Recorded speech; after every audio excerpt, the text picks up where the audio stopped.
dans l'épître de Pierre, au chapitre 4, la première épître, à partir du verset 7. 1 Pierre 4, verset 7. La fin de toute chose est proche. Soyez donc sages et sobres pour vaquer à la prière. Avant tout, ayez les uns pour les autres un ardent amour, car l'amour couvre une multitude de péchés.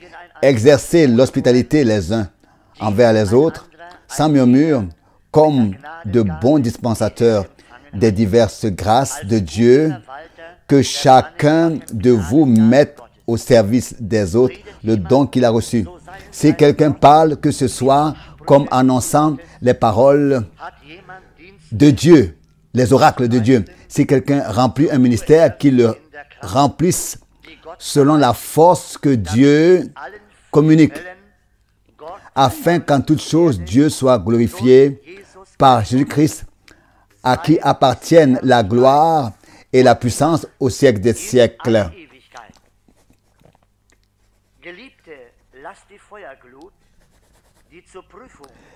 Amen. Mais bien-aimés, ne trouvez pas étrange d'être dans la fournaise de l'épreuve, comme s'il vous arrivait quelque chose d'extraordinaire.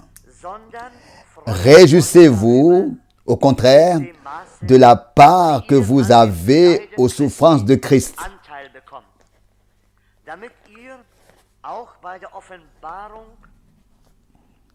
afin que vous soyez aussi dans la joie et dans l'allégresse lorsque sa gloire apparaîtra. Si vous êtes outragés pour le nom de Christ, vous êtes heureux, parce que l'Esprit de gloire, l'Esprit de Dieu repose sur vous. Jusqu'ici, cette parole merveilleuse de Dieu. Nous voulons nous lever pour la prière. Seigneur, encore pour ce matin, nous te remercions. Nous te remercions pour ta sainte et précieuse parole. Nous te remercions pour ta présence. Nous te remercions pour hier soir, pour ta parole puissante, par ton esprit, par ta parole. Seigneur, que en toutes choses, en tout ce que nous soyons jetés, Seigneur, et que tu permets que nous puissions aussi rester fermes, persévérer, accorde-moi. Quand nous sommes dans la détresse, que tu permets ces choses, accorde-moi ta grâce. Nous savons que la fin de toutes choses est proche, ton retour est devant la porte. Seigneur, nous voulons être prêts pour entrer dans ta gloire. Seigneur, même si la fournaise ardente, même si nous sommes dans la fournaise ardente, dans la fournaise de l'épreuve, nous ne voulons pas nous étonner. Nous voulons regarder à toi. Tu es capable de nous secourir. Seigneur, nous t'adorons. Encore ce matin, nous te demandons ta parole et la conduite de ton Saint-Esprit. Seigneur, nous avons besoin de toi. Viens parmi nous toujours plus que jamais auparavant. Seigneur, notre prière, c'est que nous tous, nous ayons des cœurs ouverts et des yeux ouverts, des oreilles ouvertes pour recevoir, pour comprendre ce que tu as à nous dire. Nous t'adorons et louons ton Saint-Nom ce matin. Amen. Amen. Nous nous asseyons. La chorale va chanter et ensuite le frère Franck va se joindre à eux. Loué et remercié soit le Seigneur pour le privilège que nous avons de nouveau d'être ici et pour adorer.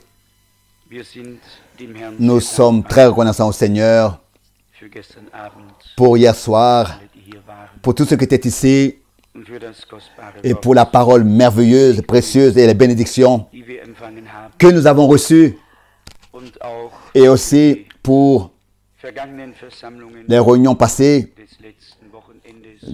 du week-end dernier, pour tout ce que Dieu a fait en beaucoup. Je crois que les choses vont pour nous tous pareillement. Nous sentons que Dieu veut recevoir ce qui lui revient de plein droit. Il veut avoir la première place. Nous ne pouvons pas nous aider nous-mêmes. Nous sommes entièrement dépendants de son secours. Et nous savons qu'il est capable de secourir. Et que nous ne sommes pas comme ça, nous ne sommes pas abandonnés à nous-mêmes dans notre solitude, mais il est conseil, force, prince de la paix. Il est tout en tous. Et il recevra ce qui lui revient de plein droit. Ce qui lui revient de plein droit. Nous avons, dans la parole d'introduction, déjà entendu de quoi il s'agissait. Et nous voyons que les hommes de Dieu, durant ces siècles passés, déjà ont écrit ce qui se référait à notre temps et à ce qui s'accomplit maintenant. Autrefois, ils l'ont dit, aujourd'hui, c'est devenu une réalité devant nous. Presque 2000 ans sont passés. Et les critiqueurs ont dû exister dans les siècles passés, qu'on dit et qu'on demandait dans les âges passés. Mais qu'est-ce qui s'était passé avec l'apôtre Pierre, alors qu'autrefois il disait la fin de toutes choses est proche. Plus tard, 200 ans, 300 ans plus tard, ils ont pu lire cette écriture. Ils ont dit, mais la fin de toutes choses n'est pas encore là. Mais alors Pierre, tu t'es trompé. Qu'est-ce qui s'est passé avec toi?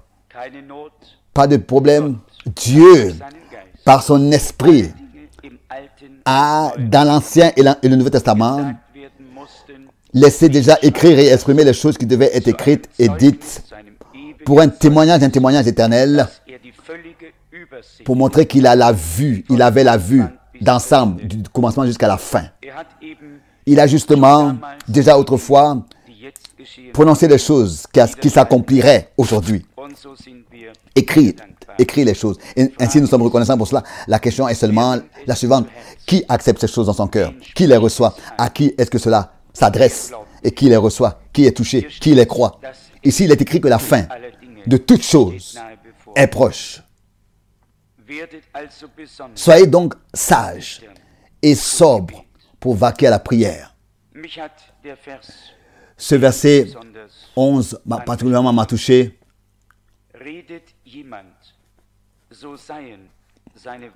Si quelqu'un parle, que ce soit comme annonçant les oracles de Dieu. Vous savez exactement ce que cela veut dire. Les oracles de Dieu étaient poussés, inspirés par le Saint-Esprit, exprimés, prononcés par des prophètes, oui, des phrases et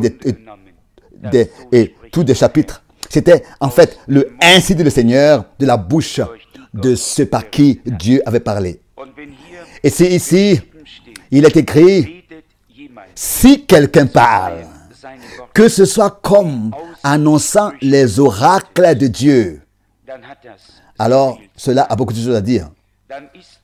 Alors, ta parole et ma parole n'est plus selon tes pensées et mes pensées, tes opinions et mes opinions, mais alors ce sont les pensées de Dieu qui par sa parole sont prononcées et nous faisons que les transmettre. Nous avons assez souvent entendu qu'à la fin, l'Église, donc l'épouse et l'Esprit seront un. Parce que l'Esprit et l'épouse, ensemble, parleront et diront « viens ». Et celui qui l'écoute dira « viens ». Ce sera une union parfaite, totale, entre l'épouse et l'époux, par l'Esprit, en raison de la parole de Dieu. Si quelqu'un parle, que ce soit comme annonçant les oracles de Dieu. Si quelqu'un remplit un ministère, qu'il le remplisse selon la force que Dieu communique. Je dois tout de suite penser à cette parole connue de nous tous très bien, à Jacques chapitre 5, verset 9. Au verset 7, il est écrit, n'est-ce pas? Soyez donc patients, frères, jusqu'à l'avènement du Seigneur. Ensuite, au verset 9, ne vous plaignez pas les uns les autres, frères, afin que vous ne soyez pas jugés. Même de se plaindre de quelqu'un, les uns les autres, est déjà coupable de jugement. Et ici, il est dit, prenez garde, le juge est à la porte. Il y a beaucoup de choses qui sont écrites pour les temps de la fin dans lesquels nous sommes arrivés, que nous devons recevoir dans notre cœur et que nous devons faire attention à ces choses où nous devons demander au Seigneur de nous faire grâce pour que ces choses puissent s'accomplir dans notre vie, que nous soyons ceux-là qui ne se plaignent pas et que nous puissions laisser tout entre les mains de Dieu et que ainsi il n'y ait pas d'obstacle parmi le peuple de Dieu pour que Dieu puisse agir parmi nous et que vraiment il puisse se manifester comme il s'est proposé de le faire. Nous avons hier soir traité cette prédication jusqu'à la fin, le cri de détresse. Je devais pousser à bout, je devais penser à une citation de la prédication que nous avions traitée avant, intitulée Le signe.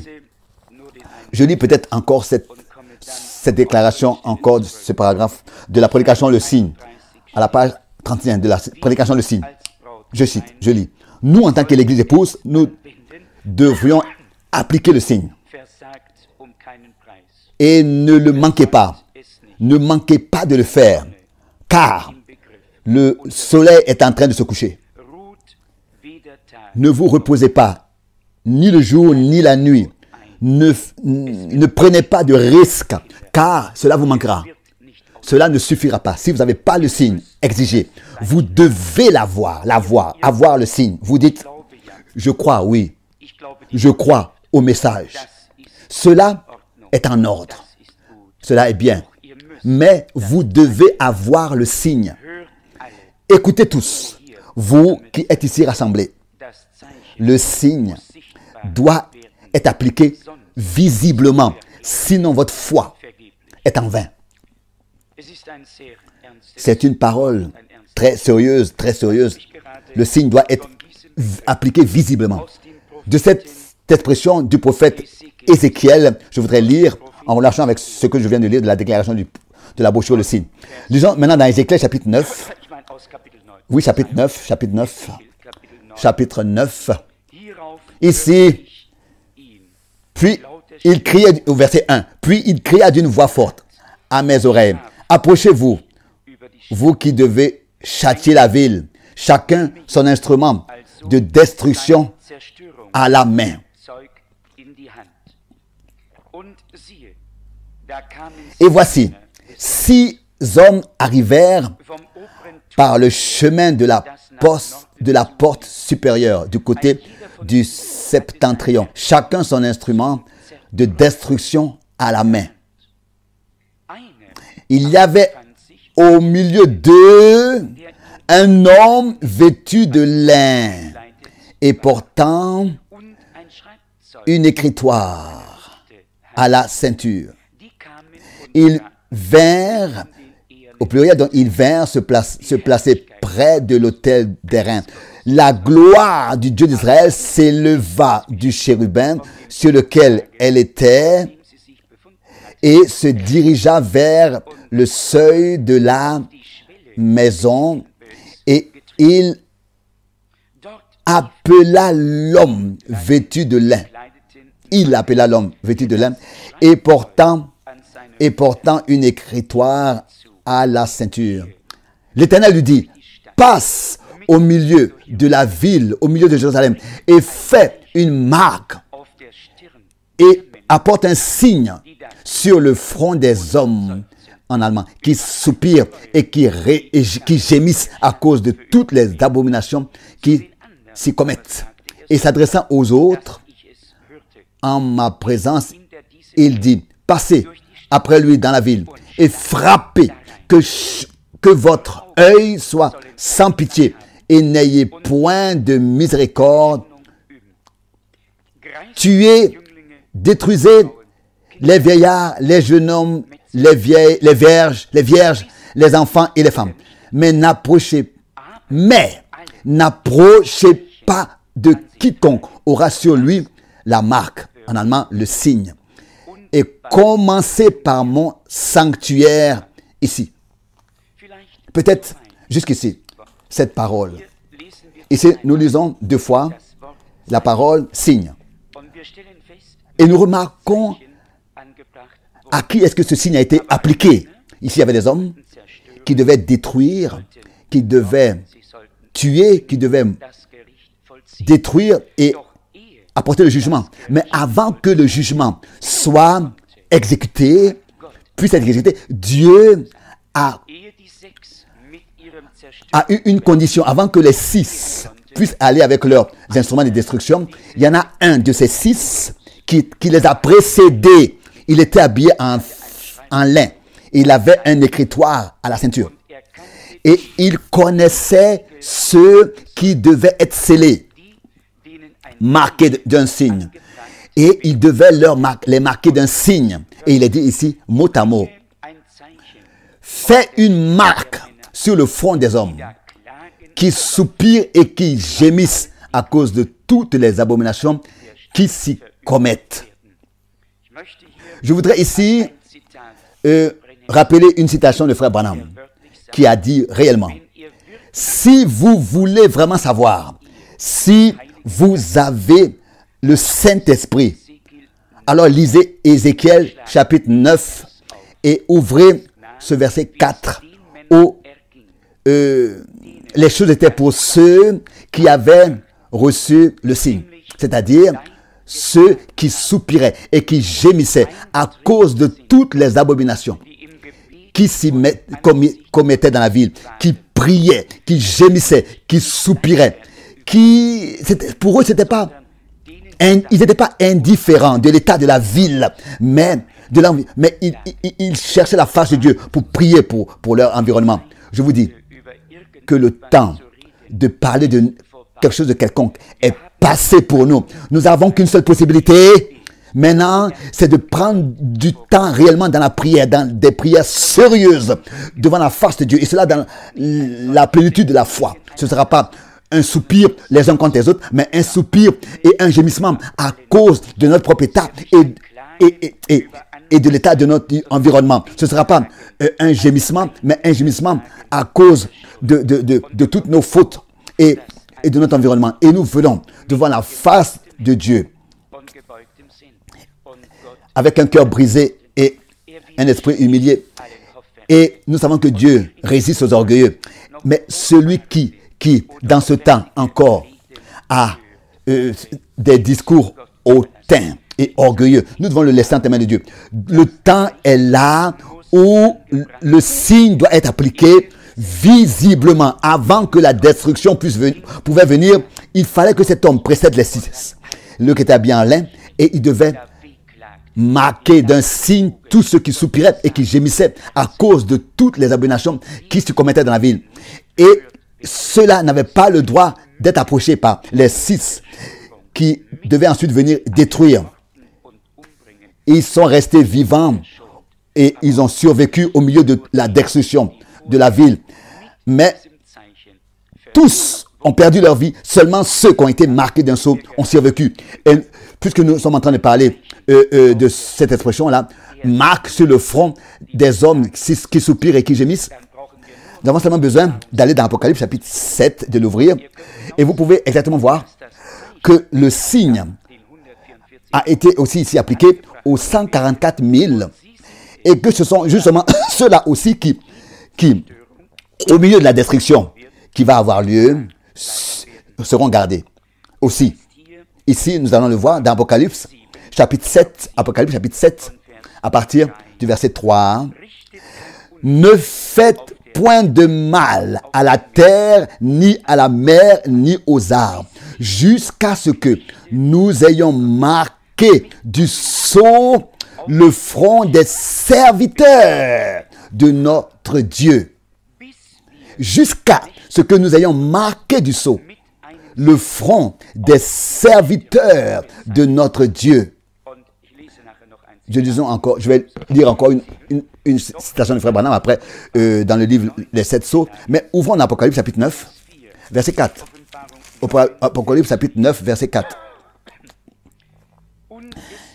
Il leur fut dit de ne point faire de mal à l'herbe, ni à l'herbe de la terre, ni à aucune verdure, ni à aucun arbre, mais seulement aux hommes qui n'avaient pas le sceau de Dieu sur le front.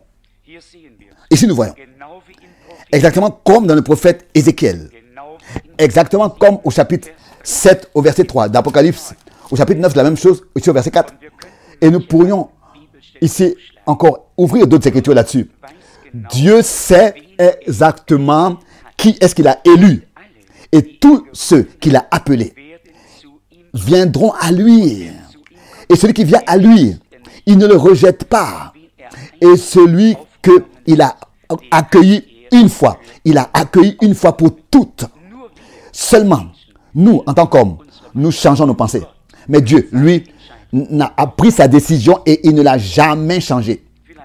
Peut-être que je devrais encore lire la même chose du livre des 7 sceaux à la page 322. J'ai remarqué en fait qu'il y a une erreur d'impression ici dans la phrase et elle devrait être corrigée dans ces 1000 brochures qui ont été imprimées. À la page 322, nous lisons dans le 7e sceau, donc, citation, comme nous le trouvons plus tard, dit Jésus, que un trône sera érigé et qu'un jugement aura lieu. Ces Juifs étaient scellés du sceau du Dieu vivant. Qu'est-ce que c'est qu'un sceau? Qu'est-ce que c'est que le sceau du Dieu vivant? Je voudrais personne ici, je voudrais blesser personne. Si je dis que beaucoup d'enseignants écrivent et prétendent que ce groupe est l'épouse lavée dans le sang et les autres prétendent que les 144 000 sont l'épouse. Mais il y a quelque chose qui est faux là, ici. Nos frères adventistes disent que on aurait reçu le sceau quand on observe le sabbat. Mais moi, je voudrais voir qu'un seul verset biblique qui nous prouve que l'observation du sabbat serait le sceau de Dieu. Cette idée, c'est seulement quelqu'un qui l'a inventée comme ça. Dans Éphésiens 4, au verset 30, il est écrit « Et n'attristez pas le Saint-Esprit, avec lequel vous avez été scellés jusqu'au jour de la rédemption. » C'est de ça qu'il s'agit. Alors, si le travail de médiateur est terminé, alors Christ apparaît pour prendre les siens. Donc, vous n'êtes pas seulement scellés jusqu'au prochain réveil. Si une fois vous avez été scellés du Saint-Esprit, alors l'œuvre de la rédemption de Dieu est accomplie. Car Dieu vous a agréé. Et il y a plus de possibilités d'en sortir. Vous direz peut-être, je l'ai reçu. Mais ensuite, je me suis détaché. Je suis tombé. Je suis reparti dans le monde. Non, ça veut dire que vous ne l'avez jamais reçu. Dieu a dit que ce scellement est jusqu'au jour de notre rédemption. Il reste jusqu'au jour de notre rédemption. Alors, si vous voulez disputer ces choses, faites-le avec lui. Car c'est ainsi que c'est écrit, jusqu'au jour de la rédemption.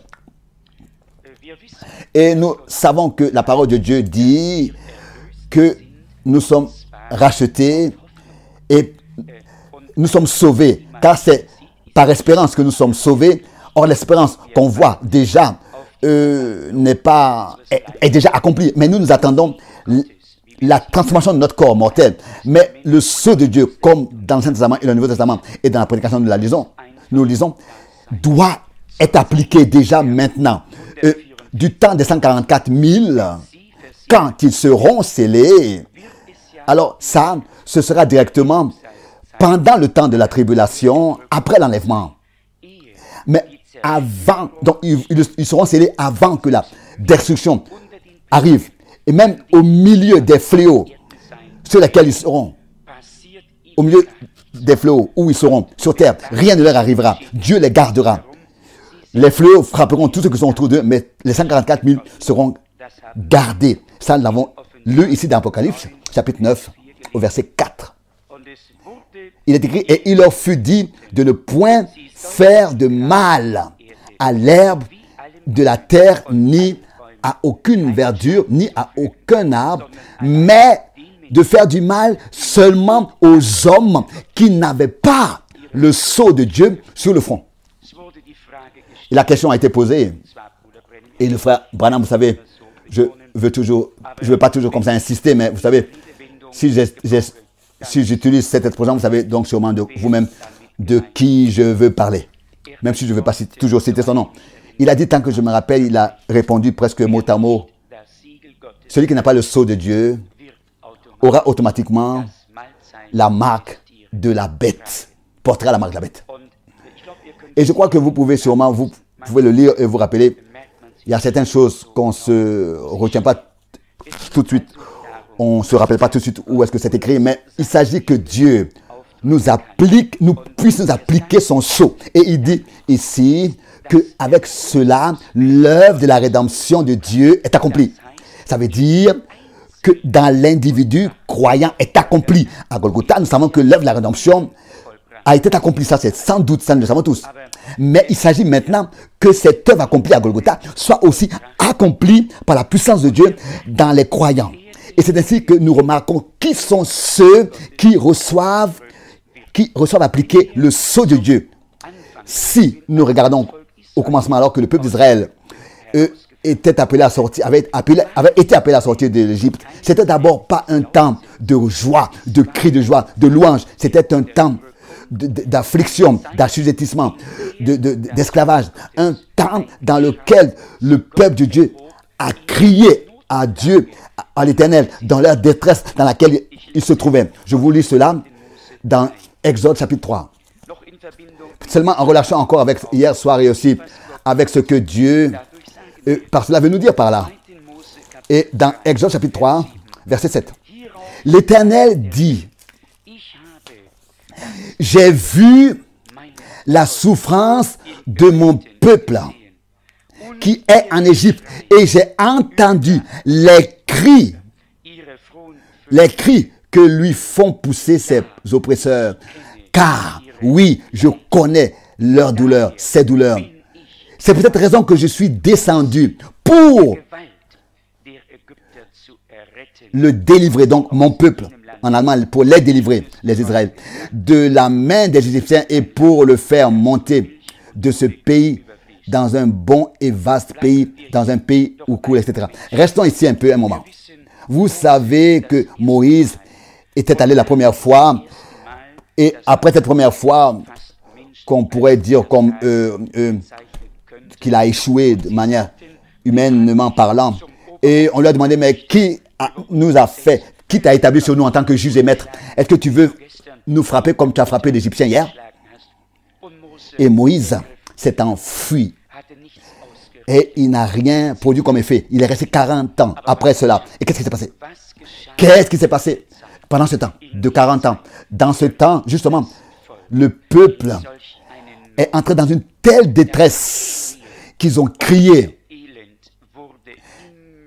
Et leur détresse s'est toujours accrue jusqu'à qu'elle soit plus supportable. Et comme ils étaient arrivés dans cet extrême, on peut le lire, que le Pharaon a même dit que ce que les Israélites devaient faire. Il a accru cela jusqu'alors. On leur livrait la paille. Et après, ils ont dû eux-mêmes aller chercher la paille et produire la même quantité de briques. Et c'est ainsi que leur situation s'est aggravée. Ils auraient pu dire, personnellement parlant, ça aurait été mieux que Moïse ne soit jamais venu nous parler, que nous n'ayons jamais entendu parler de Moïse. Ça aurait été mieux qu'il n'ait jamais reçu de mandat pour nous et qu'il nous aurait laissé comme ça, comme nous étions. Sinon, regardez où nous sommes aujourd'hui. Mais Dieu sait toutes choses. Peut-être que nous aussi, parfois, nous disons, oh, ça aurait été mieux que si ceci et cela ne se serait pas passé. Alors, nous ne serions pas dans cet état de détresse. Dieu a justement permis ces choses pour vouloir nous amener dans ce cri de détresse, dans cette urgence poussée à l'extrême. Ça n'a pas de sens de se plaindre. Ça n'a pas de sens que l'argile dise qui suis-je, qui es-tu, etc. Non, nous devons être d'accord avec tout ce que Dieu fait. Et c'est important de nous soumettre sous la main puissante de Dieu et de dire, Seigneur, tu as d'éternité en éternité ordonné tout, fixé tout. Tu as un dessein merveilleux. Nous voulons en cette heure reconnaître ta volonté et nous soumettre. Ici, nous lisons mot à mot. J'ai vu la douleur de mon peuple en Égypte et entendu le cri que leur font pousser leurs oppresseurs, car je connais les douleurs. C'est pour cette raison que je suis descendu pour les délivrer de la main des Égyptiens. C'était comme ça autrefois. C'est comme ça encore aujourd'hui. Qui sont ceux desquels nous parlons, qui, dans Ézéchiel chapitre 9, qui étaient ces gens qui gémissaient, qui soupiraient, des gens qui avaient la tête courbée et le cœur brisé et l'esprit humilié devant la face de Dieu, qui étaient poussés à bout dans une urgence. Ils n'étaient pas venus pour accuser leur entourage, mais pour prier pour leurs entourages. Ils venaient devant la face de Dieu pour prier pour la ville. Et ici, il est dit, j'ai entendu les cris qui lui font pousser ses oppresseurs et j'ai vu ses douleurs, je connais ses douleurs. Et je crois que c'est ainsi que c'est important. Son œuvre lui tient plus à cœur qu'elle pourrait me tenir à cœur à moi et à toi. Ça, nous pouvons le croire. Et Dieu voit plus et entend plus que nous tous, nous pourrions dire, entendre et voir. Il voit dans le plus profond et intérieur de l'être humain. Au verset 9, nous lisons de Exode chapitre 3. Très important. Maintenant, parce que les cris d'Israël sont venus jusqu'à moi et que j'ai vu l'oppression que leur font souffrir les Égyptiens. Ce mot-là, maintenant, n'est pas en allemand, et en français plutôt, puis c'est en allemand. Mais ici, frère Franck insiste là-dessus. C'est écrit, on devait l'écrire en majuscule. Maintenant, c'est très important. C'est très important ce mot ici, maintenant. Donc, parce que maintenant, pas il y a 40 ans, pas il y a 30 ans, pas il y a 100 ans, mais parce que maintenant, dans ce temps précis, parce que maintenant, j'ai entendu, non, ou bien alors, le cri d'Israël sont venus jusqu'à moi, est monté jusqu'à moi, les cris sont montés jusqu'à moi, et que j'ai vu l'oppression que leur font souffrir les Égyptiens. Maintenant, va, je t'envoie, je t'enverrai auprès de Pharaon. Maintenant, pas il y a 40 ans, mais c'est maintenant qu'il reçoit l'appel divin. Pas il y a 40 ans. Maintenant, ils vont accepter. Maintenant, ils vont écouter. Maintenant, ils sont humiliés. Maintenant, ils sont dans la détresse. Leur cœur est brisé. Leur esprit est prêt à recevoir, est prêt à s'assujettir. Maintenant, ils sont prêts à se soumettre, à obéir. Maintenant, tu pourras produire l'effet pour lequel je t'envoie. C'est deux maintenant là, deux fois. Le maintenant, une fois, faisant référence au Seigneur. Et ensuite, le maintenant faisant référence à Moïse. Donc, parce que maintenant, les cris d'Israël sont venus jusqu'à moi. Et que j'ai vu aussi l'oppression que leur font souffrir les Égyptiens.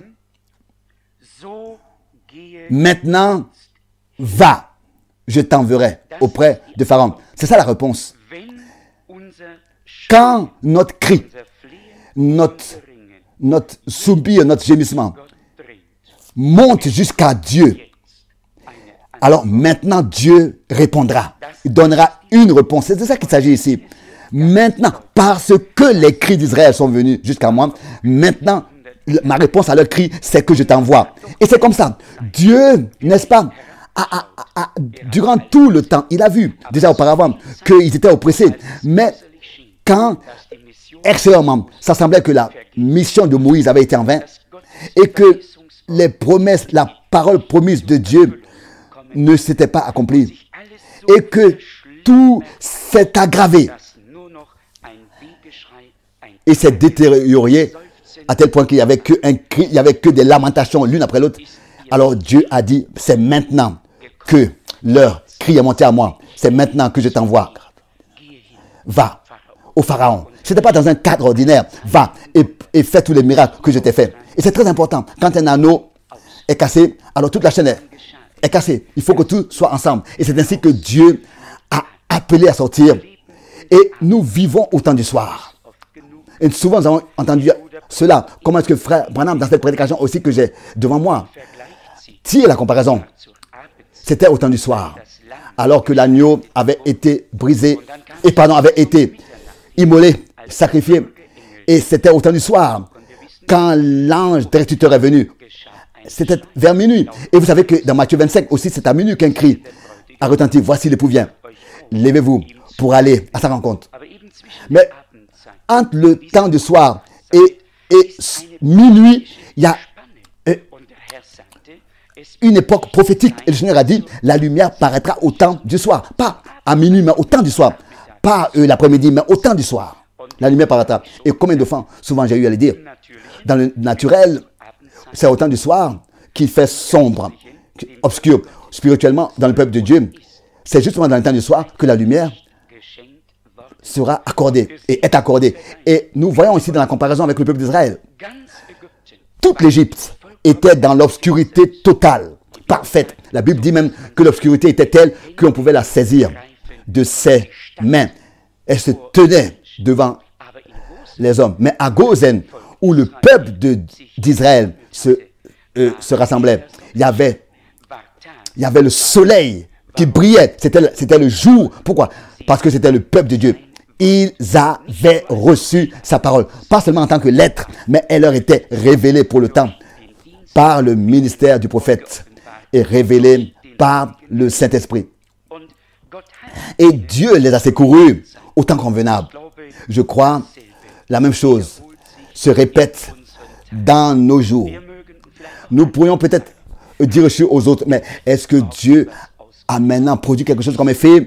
Est-ce que tout n'est pas comme dans une détresse et une lamentation? Est-ce que partout, il n'y a pas des cris de détresse, etc.? Oui, c'est vrai. Mais peut-être que ce n'est pas encore assez fort. Peut-être que ce n'est pas encore de toute notre âme. Peut-être qu'il y a encore un peu de... comment on dit ça? Il y a encore un peu de jeu. Hein? Dieu ne peut pas encore répondre. Car tous, si nous puissions vraiment crier au Seigneur, comme le peuple a crié là-bas, peut-être qu'il y a encore une marge de manœuvre et que le Seigneur ne peut pas encore répondre. Sûrement que Moïse a dit durant ces années, pendant ces 40 ans, mais je ressens dans mon cœur que j'ai à exécuter ce mandat. Je suis allé et on ne m'a pas reçu, on ne m'a pas accepté. Je suis revenu. Est-ce que vous pensez que c'était facile pour Moïse pendant toutes ces années? Est-ce que vous pouvez vous imaginer par quelle détresse cet homme est passé pendant ces 40 ans? Et quand parfois je lis concernant les années, ou bien je lis, oui, combien de temps des prophètes et les hommes de Dieu sont passés par des temps et des épreuves où ils devaient attendre. Oh, alors je me dis, oh mon Dieu, combien de grâce tu leur as donné. Quelle patience et persévérance. Mais bien sûr, nous vivons dans un temps stressé. Tout doit d'aujourd'hui à demain s'accomplir, etc. et avoir lieu. Mais Dieu, parfois, s'est laissé beaucoup de temps. Mais quand son heure était arrivée, alors Dieu faisait ce qu'il avait promis. Dieu a vu les douleurs de son peuple. Il a vu leurs douleurs, leur misère. Il a écouté leurs cris de détresse. Il a vu, n'est-ce pas, les oppresseurs avec leurs fouets sur leur dos. Dieu voyait tout ça. Et il voyait aussi son peuple qui était déterminé à vaincre la puissance de l'ennemi. Et il voyait son peuple qui était déterminé à habiter dans un pays qui est rempli de lait et de miel. Dieu voyait ce peuple rendu esclave par la puissance de l'ennemi. Et cela n'a pas plu à Dieu. Dieu s'est choisi un peuple, s'est racheté un peuple. Terresтрement, le peuple d'Israël, pour glorifier son nom ici sur cette terre et pour qu'un témoignage éternel soit sur cette terre, fixé sur cette terre, manifesté sur cette terre. De la même manière aussi, il a appelé l'Église du Nouveau Testament à sortir pour glorifier, rendre son nom grand parmi les nations, et la puissance de sa parole, et la puissance de son sang, et la puissance de son esprit au milieu de son peuple, les manifester. Parce que nous sommes dans un âge prophétique. C'est pour ça que nous ne pouvons pas seulement comme ça, en général, lire des versets bibliques de caractère ordinaire. Nous devons réellement lire les Écritures qui sondent la parole prophétique et savoir ce qui s'est passé pour que nous puissions savoir ce qui, de nouveau, va se passer dans notre génération. Nous pouvons lire toutes ces choses parce que c'est le même Dieu dans tous les âges. Nous voyons comment est-ce que le peuple d'Israël a reçu des ordres, des lois, des ordonnances. Et celui qui lit dans Lévitique, il peut peut-être 20 fois comme une seule fois lire ceci est une ordonnance éternelle de génération en génération. Et subitement, toutes ces ordonnances n'étaient plus en vigueur. Jean a apparu. Luc 16, verset 16. Les prophètes et tous et la loi sont allés jusqu'à Jean. Mais de là, le royaume de Dieu a été prêché. Et chaque juif aurait pu dire, mais un moment, Jean. Comment? Si toi, tu étais vraiment de Dieu, alors tu dirais comme Moïse a dit ici, bien sûr. Non, mais c'était un âge prophétique.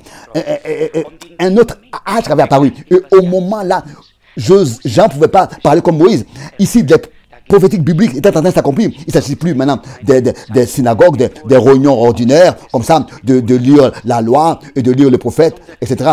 Mais ici, il s'agit de lire les versets bibliques qui étaient en train de s'accomplir dans leur époque par la grâce de Dieu. C'est ça qu'il s'agissait. Et la même chose est encore aujourd'hui. Nous ne lisons pas n'importe quoi. Nous pouvons, comme ça en général, lire les Écritures qui se réfèrent à l'Église. C'est vrai. Et elles ont leur justification, leur valeur. Mais de la même manière, nous reconnaissons que Dieu nous a placés dans un âge prophétique.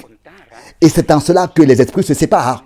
En fait, chacun peut partout lire tout ce qui est écrit dans la Bible. Mais comme déjà hier nous l'avons lu, on peut vraiment dire aux gens, frère Branham était un homme de Dieu.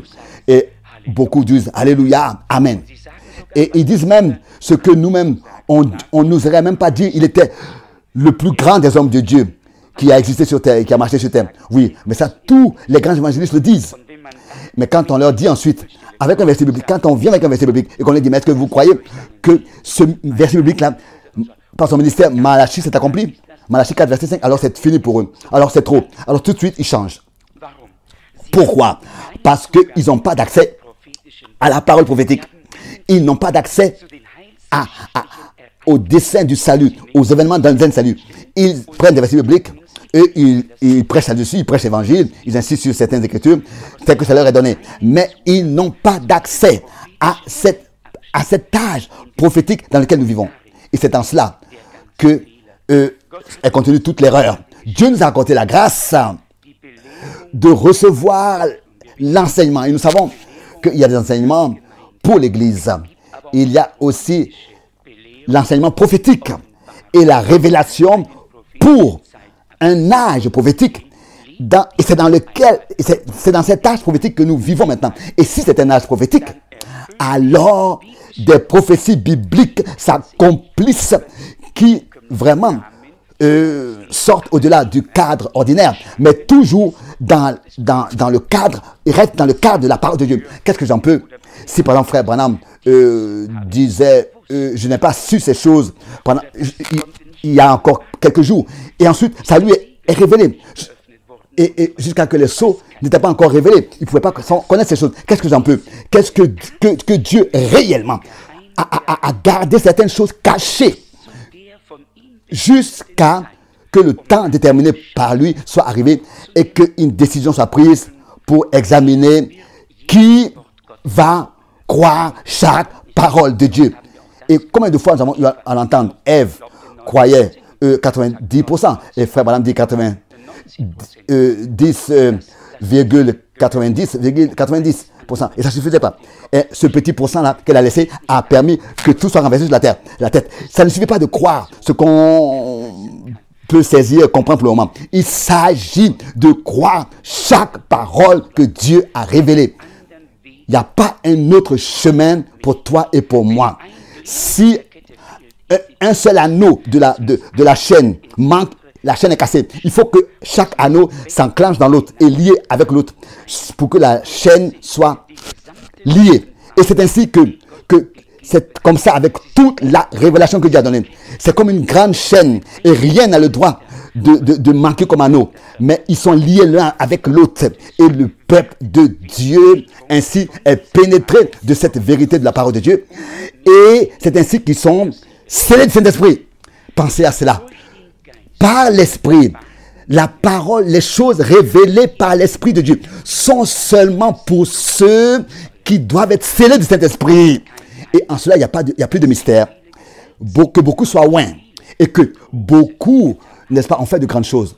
Et feront encore de grandes choses. Mais il s'agit, comme le prophète Ésaïe disait, scelle ta parole dans tes disciples.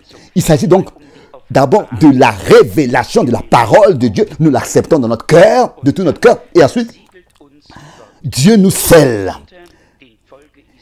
Parmi le peuple d'Israël, du temps de l'appel à sortir, ce n'était pas 300 ou bien 400 ans, ou bien 500 ans, ou bien 400 ans, il y a 400 ans auparavant, n'est-ce pas? Ou bien il y a 40 ans plus tard, avant, ils ont demandé à Moïse, mais qui es-tu? Qui t'a établi sur nous comme juge, comme maître? Il s'est enfui. Mais maintenant, deux fois, dans Exode 3, il est écrit, maintenant je t'envoie. Maintenant je t'envoie. C'était parce que maintenant, le cri de mon peuple est monté jusqu'à moi. Ensuite, maintenant, va, je t'enverrai. C'est de ça qu'il s'agit. C'était la réponse de Dieu. Dieu nous fait entrer dans ce cri de détresse et qui les a fait entrer dans le cri de détresse? C'était Dieu lui-même. Et il a permis cette oppression. Et la détresse était si grande qu'on ne pouvait plus la supporter. Et que nous aussi aujourd'hui, c'est tellement grand qu'on ne peut même pas crier. Et parfois, il y a un tel désespoir qu'on peut même à peine prier et crier. Le cœur est complètement déchiré. Mais nous venons dans la foi devant la face de Dieu. Et nous savons que nous ne sommes pas des gens qui ont suivi des fables habilement conçues, mais là, nous avons suivi la parole révélée de Dieu. Et nous regardons à la parole prophétique, comme Pierre le dit, comme une lumière qui brille dans un lieu obscur. Et Pierre disait, nous la possédons. Nous possédons de tout temps, d'autant plus certaine. Bien sûr que chacun la possède dans la forme de la Bible, mais qui la possède par la révélation du Saint-Esprit, comme cela a plu au Seigneur de nous la révéler par sa grâce dans notre temps. Alors, si nous sommes intéressés à ces choses, que Dieu vraiment se manifeste, comme dans l'Église primitive, dans les Actes des Apôtres, alors nous n'avons pas d'autre choix que de crier de cette détresse dans laquelle nous sommes. Et vous savez que même lors de la crucifixion de Jésus, tout était vraiment au point culminant. Après sa crucifixion, les uns ont dit, mais nous pensons qu'il viendrait, qu'il serait celui qui sauverait Israël. Hein? Mais il y en a vers quelques-uns qui ne pouvaient pas oublier ce qu'ils ont vu, ce qu'ils ont entendu et ce qu'ils ont expérimenté. Même si au moment, ils étaient éparpillés tous. Il y avait quelque chose qui était dans leur cœur, qui était resté, qu'ils n'avaient pas oublié. Et qu'ensuite, Dieu a répondu et s'est manifesté. Nous savons, nous lisons que après la Pentecôte, 3000 et encore 5000, des hommes sont venus qui avaient écouté la parole et qui ont expérimenté Dieu après que par l'effusion du Saint-Esprit, il s'était puissamment manifesté. Et aussi, il pouvait se manifester. Nous allons tirer personne, mais Dieu est capable de faire de grandes choses. Nous allons obliger à personne, mais quand Dieu fera de grandes choses, beaucoup les verront. Et c'est Dieu qui va les attirer, c'est Dieu qui va les trouver, c'est Dieu qui va leur parler, c'est Dieu qui va se confirmer. Et ça, c'est notre cri de détresse. Que, encore aujourd'hui, dans cette heure, devant sa face, nous voulons apporter et dire, Seigneur, nous voici. Nous ne pouvons rien faire d'autre. Nous nous tenons devant ta face. Nous avons écouté ta parole. les promesses pour notre temps. Cela semble que les choses sont allées de côté et notre situation, au lieu de s'améliorer, elle s'est détériorée, aggravée. Le cri de détresse et tout cela doivent et vont s'accroître, devenir toujours plus grand, comme c'était avec le peuple d'Israël. Il fallait que ça. Il est écrit subitement, alors maintenant, parce que le cri de mon peuple est monté jusqu'à moi. Donc c'est ça qu'il s'agit. Oh, que ce maintenant puisse venir sur toi, venir sur moi, et que ce soit Dieu qui puisse le dire maintenant. Que nous puissions dire maintenant, nous avons reçu les promesses de Dieu dans leur accomplissement. Tout le salut, toute la rédemption. Maintenant, Dieu nous a répondu. Et qu'il y a maintenant un maintenant dans notre vie. Présent, pas passé, ou bien pas dans le futur, mais un maintenant dans le présent. Maintenant, aujourd'hui. Et leur cri, parce que leur cri est monté jusqu'à moi, va, maintenant va, et fais-les sortir. Va à Pharaon. Le peuple de Dieu, de la nouvelle alliance, est déterminé aussi à vaincre la puissance de l'ennemi et ne pas être vaincu et surmonté par l'adversaire. Le Seigneur Jésus-Christ disait lui-même dans Luc 10, je vous ai donné le pouvoir de marcher sur les serpents et les scorpions et sur toute la puissance de l'ennemi. Et vous devez même marcher sur les serpents et les scorpions. Et rien ne pourra vous nuire. Nuire, rien. Luc chapitre 10. Et Dieu a son Église qu'il a revêtue de sa puissance divine. La chose unique dont nous avons besoin, c'est ce revêtement, d'être revêtu de la puissance d'en haut, ce scellement avec le Saint-Esprit, que vraiment nous puissions avoir le témoignage de Dieu lui-même. Selon les Écritures, son Esprit rend témoignage à notre esprit que nous sommes enfants de Dieu. Et ça, nous le sommes vraiment. Et Dieu lui-même, comme nous le lisons dans le livre des Sceaux, Dieu lui-même veut rendre témoignage et avec son esprit venir sur nous et nous sceller jusqu'au jour de la rédemption. Pensez à cela. Le scellement peut seulement avoir lieu en ceux qui, depuis l'éternité, ont été déterminés à être l'épouse, à former l'épouse. Tous les autres peuvent être loin du même Saint-Esprit. Mais le scellement a lieu seulement en ceux que Dieu a déterminés à prendre part à la transformation de leur corps et à être enlevés et à atteindre l'enlèvement. Nous savons tous, dans ce temps, des millions sont loin du Saint-Esprit. Ça, je peux le confirmer sûrement. Mais le scellement est quelque chose d'autre. Le scellement a lieu dans l'âme. Le scellement a lieu en ceux, comme je viens de le dire, en ceux qui, dans la rédemption de la part de Dieu lui-même, ont été inclus d'éternité en éternité déjà, avant leur naissance. Donc, nous ne voulons pas seulement avoir une onction du Saint-Esprit, où dans l'âme, tout reste vieux, et que c'est seulement dans l'esprit, comme Frère Branham disait, que nous sommes loin. Et ça aussi, nous l'avons pas toujours eu comme ça dans l'ordre. Toujours comme c'était, ou bien plusieurs fois dans la Bible, c'est écrit plusieurs fois, c'est écrit toujours esprit, âme, corps, ou bien alors corps, âme, esprit, comme c'est écrit dans la Bible, dans 1 Thessaloniciens 5 par exemple. Mais après que Frère Branham ait dit et est enseigné clairement, nous savons que l'âme est la chose la plus profonde, pas l'esprit. C'est d'abord le corps, l'esprit, ensuite l'âme. Et c'est écrit ici dans l'exposé de la création. Ensuite, l'homme est devenu une âme vivante. Et il est aussi écrit que notre âme a été sauvée. Et il est aussi écrit, toute âme qui pêche mourra. Donc, il s'agit toujours de notre être le plus profond, c'est-à-dire l'âme. Et je crois que Dieu a accompli l'œuvre de la rédemption. Et comme j'ai déjà dit, pas seulement une onction dans l'esprit, mais expérimenter Dieu dans le plus profond de notre être, c'est-à-dire dans notre âme. Que l'âme soit changée, transformée, renouvelée. Un renouvellement de notre être et de notre nature par la grâce de notre Dieu. Et un scellement ensuite avec le Saint-Esprit. Au moment où le sceau de Dieu vient sur quelqu'un, il est écrit sur le front. Cela veut symboliser que ce corps ce corps est un temple de Dieu, est un temple de Dieu. Que dans ce corps, il y a une âme qui habite, que Dieu a sauvé, qui appartient à Dieu. Et que aussi ce corps est consacré à Dieu. Et que ce corps, pour le temps et l'éternité, car un corps mortel est enseveli et un corps immortel ressuscitera. Chaque corps, chaque homme, je m'excuse, je vais l'exprimer en général, pour que cela ne soit pas bien, mal compris. Chaque homme qui appartient à Dieu, il appartient à Dieu selon son esprit, son âme et son corps.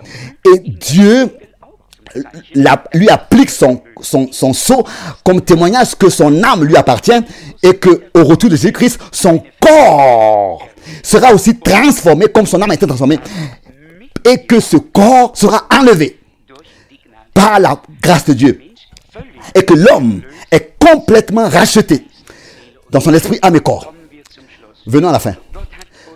Dieu nous a fait entrer dans un extrême, sans que nous le voulions, sans que nous le savions. Extrême, c'est-à-dire un état extrême, un état d'urgence, de détresse extrême. Et notre état, il nous laisse entrer dans un état d'une manière où nous ne pouvons presque plus supporter et nous sommes abandonnés à la pression de l'adversaire. Mais Dieu est capable de briser la puissance du diable, de l'adversaire.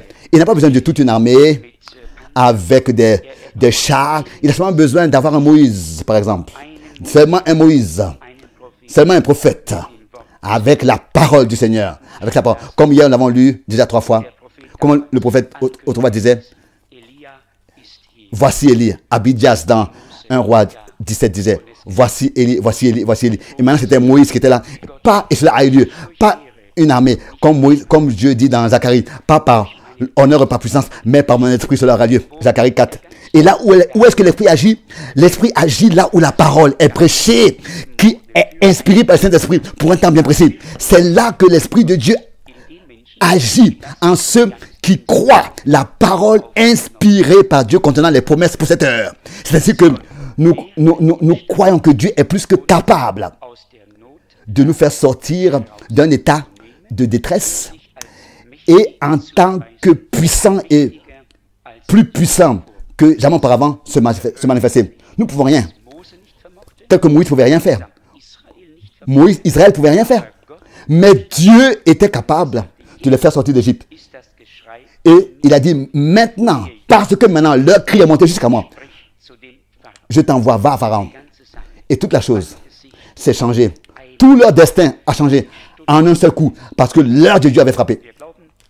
Nous croyons, comme nous l'avons entendu dans la parole d'introduction, que la fin de toute chose est proche. Soyez sages et sobres pour vaquer à la prière. Et nous croyons que le commencement sera semblable à la fin. La fin sera semblable au commencement, doit être semblable au commencement. Et nous croyons que Jésus-Christ est le premier et le dernier. Et que auprès de lui, il n'y a aucun nombre de changements. Ne peut avoir aucun nombre. Il est immuable. Et nous restons attachés à cela. Que lui, en tant que le dernier et le vainqueur, il sera manifesté. Le conquérant. Et pour aider son peuple à la victoire, à lui, nous voulons entièrement faire confiance et lui demander, oh Dieu, aide-nous dans nos détresses, dans nos situations, dans nos épreuves. Et scelle-nous du Saint-Esprit. Je vous dis, si Dieu le fait, alors la bouche sera pleine de rire. Mais personne ne pouvait dire aux Israélites, alors qu'ils étaient encore dans l'oppression, chantez-nous à haute voix des cantiques et louez et exaltez. Non, ce n'était pas le moment. Tout autant convenable. Comme le prédicateur, l'Ecclésiaste écrit, de se lever, de dormir à son temps, de rire et de pleurer, d'être heureux et d'être triste à son temps. Toutes choses en leur temps. Mais cette tristesse qui est venue sur nous produira un fruit de justice pour le salut. Et à la fin, nous verrons comme Dieu a eu des pensées de paix et de salut avec nous en permettant tout ce qu'il a permis dans notre vie. Je pense aussi à cette parole, telle qu'il a été dit autrefois, ce que les hommes considèrent un désordre, ou bien c'est de cette manière que je rassemble mon épouse et je la fais sortir. Parfois, nous ne comprenons pas ce que Dieu fait. Et c'est pour nous, ça n'a aucun sens. Mais Dieu, lui, sait toutes choses. Il sait toutes choses. Il connaît le début, il connaît la fin. Il a conseil aussi même contre la mort et contre la mort spirituelle. Et il est capable d'apporter l'Église dans l'état dans lequel elle se tiendra glorieuse, sans tache, sans ride, irréprochable devant sa face. Une Église qu'il a préparée devant sa face, par laquelle il sera lui-même glorifié. Que son nom soit élevé et exalté. Amen. Levons-nous pour la prière. Père céleste, nous te remercions de tout notre cœur de ce que nous avons ta parole et les exemples que nous pouvons observer qui sont montrés et exposés dans ta parole. Ce que tu as fait dans les temps différents dans lesquels tes promesses se sont accomplies, s'accomplissaient, ô Dieu. Nous vivons dans un temps dans lequel ta parole prophétique s'accomplit. Bien-aimé Seigneur, nous sommes dépendants de toi et de ton secours, de ton aide. Mon Dieu, fais-nous grâce. Regarde-nous dans nos douleurs et que maintenant le temps soit arrivé dans lequel nos cris montent jusqu'à ton trône. Oh, que le temps soit arrivé, ô Seigneur, dans lequel tu accordes le salut, la délivrance, la guérison, la bénédiction. Bien-aimé Seigneur, nous t'avons connu et nous t'avons expérimenté par ta grâce de manière différente, multiple. Mais nous ne venons pas ici parce que nous pensons quelque chose, mais parce que tu nous as parlé et que nous sommes le peuple de ton alliance par ta grâce. Oh, racheté par ton sang précieux, toi, agneau de Dieu. Oh Seigneur, agrée-nous tous, accueille-nous tous. Seigneur, ensemble, nous te faisons confiance et nous te demandons que tu puisses aider ton peuple, Seigneur. Oui, aide de manière puissante pour que ton nom soit honoré. Nous te remercions de manière particulière pour le message prophétique par lequel ta volonté et tout ton dessein du salut nous a été révélé. Qui sommes-nous, ô Dieu, de ce que tu sois descendu parmi nous et que tu aies parlé avec nous? Ô Seigneur Dieu, nous pensons à tous nos frères et à toutes nos sœurs, à tous ceux, Seigneur, qui souffrent, qui portent des douleurs partout où ils sont. Ça n'a pas d'importance où ils sont. Tu les vois et tu les connais tous. Seigneur, tu feras toutes choses bien. Oh, tu trouveras une issue glorieuse pour toutes les douleurs. À ton saint nom soit la gloire et la louange et l'adoration dans le saint nom de Jésus. Amen. Amen. Nous nous asseyons.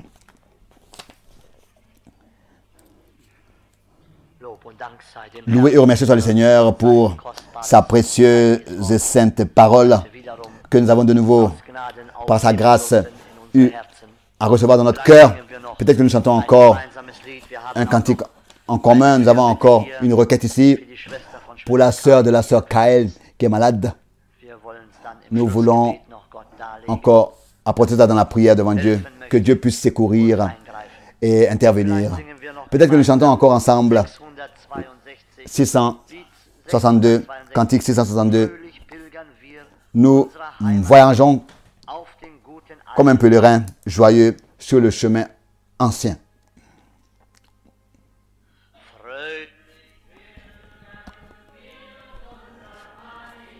Joyeux, nous marchons comme pèlerins vers notre demeure céleste, sur ce vieux chemin. Sur ce vieux chemin. Sur ce vieux chemin.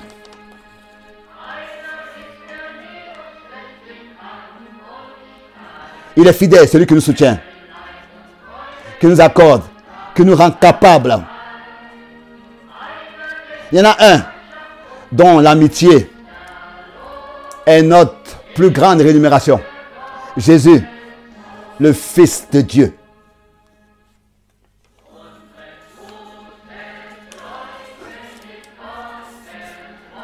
Notre refuge, c'est la parole de Dieu. Sur ce vieux chemin du salut, toute la puissance des ténèbres disparaissent sur ce chemin qui mène à la vie. Il y en a un qui nous rend capables de marcher avec lui, qui nous accorde la joie, l'obéissance, la fidélité, et qui nous rend capables. Celui dont l'amitié est le plus grand la plus grande récompense. Jésus, le Fils de Dieu.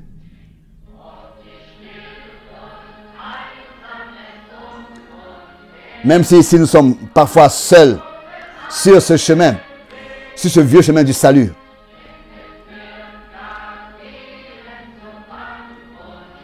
nous savons que beaucoup passent aussi comme nous par des douleurs sur ce vieux chemin du salut.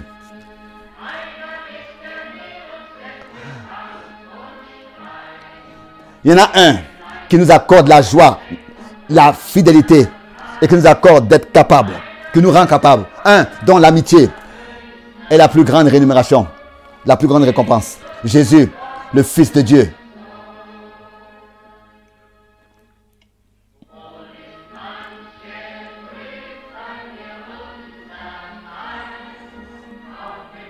Sur ce bon chemin vieux du salut, nous persévérons.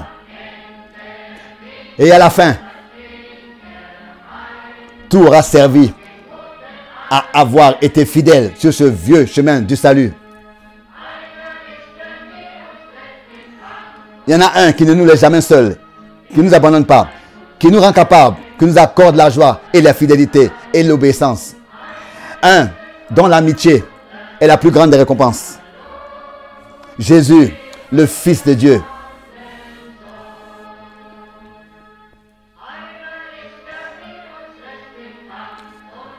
Celui qui ne nous laisse pas seuls dans la bataille et le combat. Qui nous accorde la joie, le courage, la confiance, l'obéissance. Un dont l'amitié est la plus grande des récompenses. Jésus, le Fils de Dieu.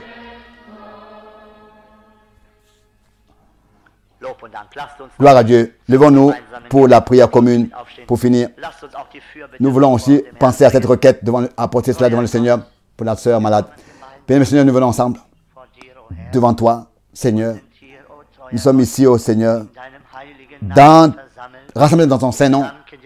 Te remercions de la profondeur de notre cœur, encore une fois, pour la parole que nous avons entendue, pour nous, que tu as préparé pour ce temps. Tu ne nous as pas laissés seuls, tu ne nous as pas abandonnés, tu ne nous as pas laissés orphelins, mais tu nous as envoyé ta parole. Et ta parole nous guérit, Seigneur. Loué et exalté sois-tu. Seigneur, nous t'apportons aussi cette sœur malade, la sœur Karine, oh Dieu.